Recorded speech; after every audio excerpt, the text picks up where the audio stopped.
ಗೌಡ ಅವ್ರನ್ನ ರಿಸೀವ್ ಮಾಡೋದಕ್ಕೆ ವಕೀಲರು ನಿಂತ್ಕೊಂಡಿರೋದನ್ನು ತಾವು ಗಮನಿಸ್ತಾ ಇದ್ದೀರಿ. ರಾಜುಗೌಡ ಇಳಿತಾರೆ ನೋಡಿ, ಇಳಿದು ಒಳಗಡೆ ಹೋದರು, ವಿಶ್ ಮಾಡ್ತಾ ಎಲ್ಲರಿಗೆ ವಿಶ್ ಮಾಡ್ತಾ ರಾಜುಗೌಡ ಒಳಗಡೆ ಹೋದರು. ವಕೀಲರು ಅವರನ್ನು ಕೋರ್ಟ್ನ ಒಳಗಡೆ JMFC ಕೋರ್ಟ್ನ ಒಳಗಡೆ ಕರ್ಕೊಂಡು ಹೋಗಿದ್ದಾರೆ. ಲೀಗಲಿ ಇನ್ನೇನು ಫೈಟ್ ಮಾಡಬೇಕು ಅನ್ನೋದ್ರ ಬಗ್ಗೆ ರಾಜುಗೌಡ ಇನ್ನು ಯೋಚನೆ ಮಾಡಬೇಕಾಗಿದೆ.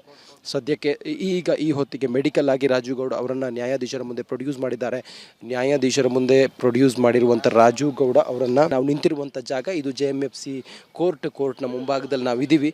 ರಾಜುಗೌಡ ಈಗಷ್ಟೇ ಕೋರ್ಟ್ನ ಒಳಗಡೆ ಅವ್ರನ್ನ ಕಳೆದುಕೊಂಡು ಹೋಗಿದ್ದಾರೆ. ವಕೀಲರ ತಂಡ ಅವ್ರು ಇಲ್ಲಿ ಎಂಟ್ರಿ ಆಗ್ತಾ ಇದ್ದಂತೆ ರಾಜುಗೌಡ ಅವರ ಲೀಗಲ್ ಟೀಮ್ ಇತ್ತಲ್ಲ, ಅವರಿಗೆ ಏನು ಈಗ ಕಾನೂನಿನ ಹೋರಾಟದಲ್ಲಿ ಏನೇನು ಆಗಬೇಕಾಗಿದೆ ಅದ್ರ ಬಗ್ಗೆಯೂ ಕೂಡ ಒಂದಿಷ್ಟು ಇಲ್ಲಿ ಆಗುತ್ತೆ. ಸರಿಯಾಗಿ 3 ಗಂಟೆ ಸುಮಾರಿಗೆ ಅವರ ಹಿಯರಿಂಗ್ ಆರಂಭ ಆಗುತ್ತೆ ಅನ್ನೋದ್ರ ಬಗ್ಗೆಯೂ ಕೂಡ ಮಾಹಿತಿ ಲಭ್ಯ ಆಗ್ತಾ ಇದೆ. ನ್ಯಾಯಾಧೀಶರ ಮುಂದೆ ಪ್ರೊಡ್ಯೂಸ್ ಮಾಡ್ತಾರೆ. ನ್ಯಾಯಾಧೀಶರು ಈಗ ಆಲ್ರೆಡಿ ಅವರ ಜಾಮೀನನ್ನು ಅವರು ರದ್ದು ಮಾಡಿ ಆಗಿತ್ತು. ಅವರು ಆಂಟಿಸಿಪೇಟರಿ ಬೇಲ್ ತಗೊಳ್ಳೋದಕ್ಕೂ ಕೂಡ ಹೊರಟರು. ಆದರೆ ಅವರ ಜಾಮೀನನ್ನು ಕಡಾಖಂಡಿತ ನಿರಾಕರಿಸಿ ಅವರ ಬಂಧನ ಆಗಲೇಬೇಕು ಅಂಥೇಳಿ ಆದಂಥ ಸಮಯದಲ್ಲಿ ಪೊಲೀಸರು ಇವರನ್ನು ಹುಡುಕಾಡಿಕೊಂಡು ಕೇರಳಕ್ಕೂ ಕೂಡ ಹೋದರು. ಕೇರಳದ ಮಣಪುರಂಗೂ ಕೂಡ ಹೋದರು. ಮಣಪುರಂನಲ್ಲಿ ಅವರನ್ನು ಬಂಧನ ಮಾಡಿದ್ದಾರೆ.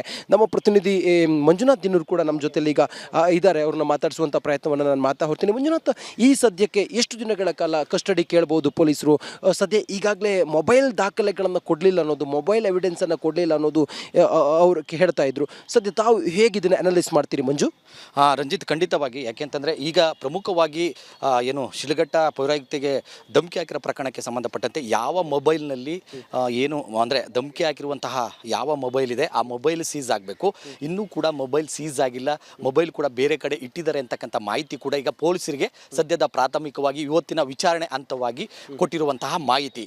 ಆದರೆ ಈಗ ನಮಗೆ ತಿಳಿದಿರುವ ಮಾಹಿತಿ ಪ್ರಕಾರ ಪೊಲೀಸರು ಕೂಡ ಆತನನ್ನು ಅಂದರೆ ಕಸ್ಟಡಿಗೆ ಪಡಲಿಕ್ಕೆ ಕೂಡ ಸುಮಾರು 10 ದಿನಗಳ ಕಾಲ ಕಸ್ಟಡಿಗೆ ಕೂಡ ಪಡೆದು, ಯಾಕೆಂದರೆ ಬೇರೆ ಯಾರೆಲ್ಲ 13 ದಿನಗಳ ಕಾಲ ಆದ್ದರಿಂದ ಬೇರೆ ಆ್ಯಂಗಲಲ್ಲೂ ಕೂಡ ತನಿಖೆ ಮಾಡಲಿಕ್ಕೆ ಸುಮಾರು 10 ರಿಂದ 13 ಅಂದರೆ 10 ದಿನದಿಂದ 14 ದಿನಗಳ ಕಾಲ ಕಸ್ಟಡಿಗೆ ತೆಗೆದುಕೊಳ್ತಾರೆ ಅಂತಕ್ಕಂಥ ಮಾಹಿತಿ ಕೂಡ ಈಗ ಸದ್ಯಕ್ಕೆ ಇರುವಂಥದ್ದು.